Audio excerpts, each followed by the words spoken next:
మేము ధర్మస్థలం నుండి కుక్కే సుబ్రహ్మణ్యం వెళ్ళే దారిలో ఎక్కడ పెట్టినా ఫుల్ జార్ సోడా అని చెప్పి చిన్న చిన్న షాపులు కనిపించాయి. ఏంటి ఈ ఫుల్ జార్ సోడా అని ఒక దగ్గర ఆపాము. ఫుల్ జార్ సోడా అంటే ఏం లేదండి, పొంగే సోడా. అది ఎలా ప్రిపేర్ చేస్తున్నారో చూద్దాం. ఇక్కడ 4 రకాల ఫ్లేవర్స్ ఉన్నాయి. నేనైతే ఆరెంజ్ సెలెక్ట్ చేసుకున్నాను.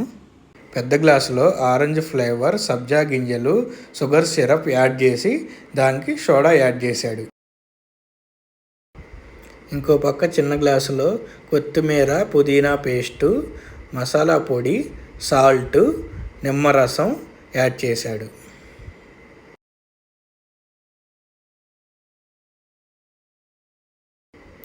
మళ్ళీ ఇందులో కూడా కొద్దిగా షుగర్ సిరప్ని యాడ్ చేశాడు.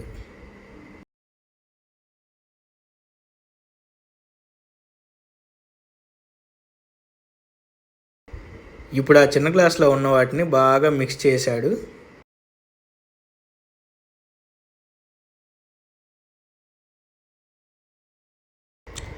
బాగా మిక్స్ చేశాక ఆ చిన్న గ్లాస్ని సాల్ట్లో బాటమ్ టచ్ అయ్యేలాగా పెట్టాడు.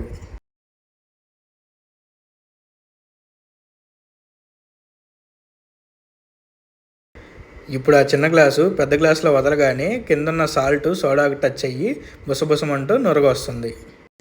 మనం నురగొచ్చిన వెంటనే ఆ సోడా కింద బాగుముందే మొత్తం తాగేయాలి. నేనైతే సింగిల్ షాట్లో మొత్తం తాగలేకపోయాను. మీరు ఎప్పుడైనా ట్రై చేశారో లేదో కామెంట్లో చెప్పండి.